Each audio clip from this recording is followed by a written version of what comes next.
Welcome back to Cool Seminary Tutorials. Hi, I'm Professor Wendy. Today, I'm excited to zero in for just a few minutes on the all-important question, who is this Jesus who's at the center of Christianity and its history? This is part of a History of Christianity 1 course, but whether or not you're in the course, you're of course welcome to watch and enjoy.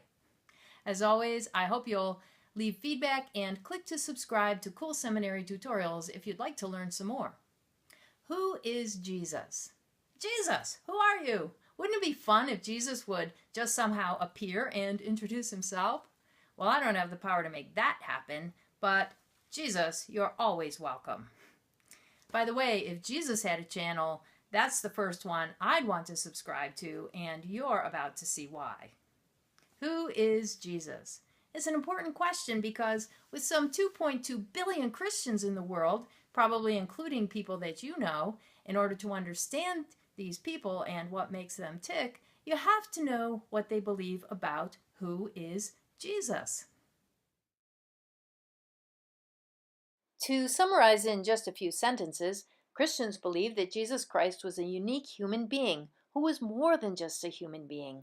Christians believe that Jesus was born from God, and therefore Jesus is God, a separate person from God his Father, but of the same holy substance as God his Father, and of the same holy substance as God the Holy Spirit. We'll get into more detail about this Trinitarian understanding of God in later tutorials. For now, let's leave it at this. Christians believe that Jesus Christ is a fully human person who was born in Bethlehem in the Middle East long ago, but Jesus is also fully God and completely unique in the history of the world in his being both fully human and fully divine. Most everyone has heard the Christmas story, which is the story of the birth of Jesus and the story of the beginning of Christianity.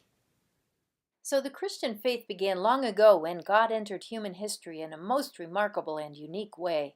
God entered the story of humanity by taking on human flesh in the form of the baby Jesus.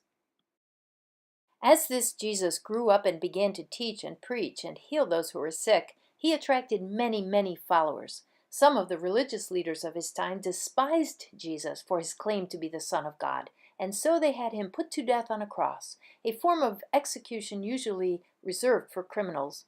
But because Jesus is God, death could not keep its grasp on him, and Jesus rose from the dead. He walked and talked with his followers before he left the earth to return to God his Father in heaven. Before he left his earthly life, Jesus instructed his followers to do as he had done, preach, teach, and heal, and make Jesus disciples of all nations. Before he departed, Jesus promised to be with his followers always through his spiritual presence, also known as the Holy Spirit. We'll look at what this means in a later tutorial.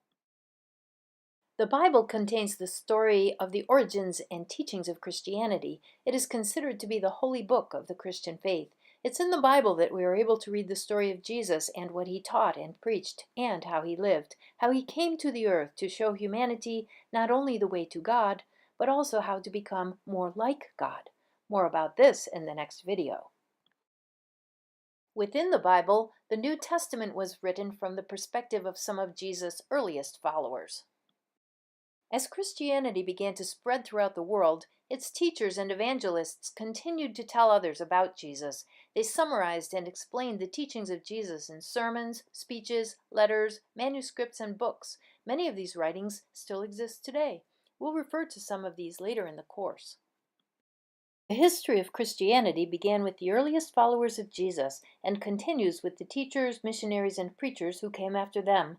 We can trace the history all the way to the contemporary church, comprised of some 2.2 billion Jesus followers throughout the earth, across continents and many nations and cultures and worship styles.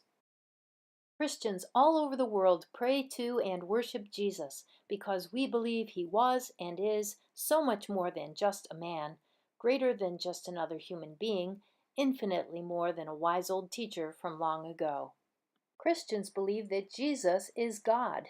Yes, fully human so that he understands our human nature and all the predicaments in which we find ourselves. And yes, fully God, so that he more than anyone else who has ever walked this earth knows the nature of God and the way for us humans to reach God.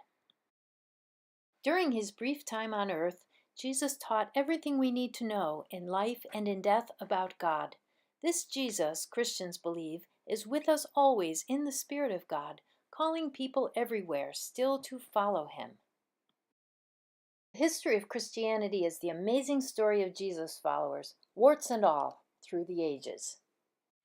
In the next video, we'll look at the difference this Jesus, the God-man, makes in human lives and the difference he makes in the life of the world. I'm Professor Wendy. Thanks for watching. Don't forget to leave feedback and click to subscribe to Cool Seminary Tutorials. Most of all, have fun learning!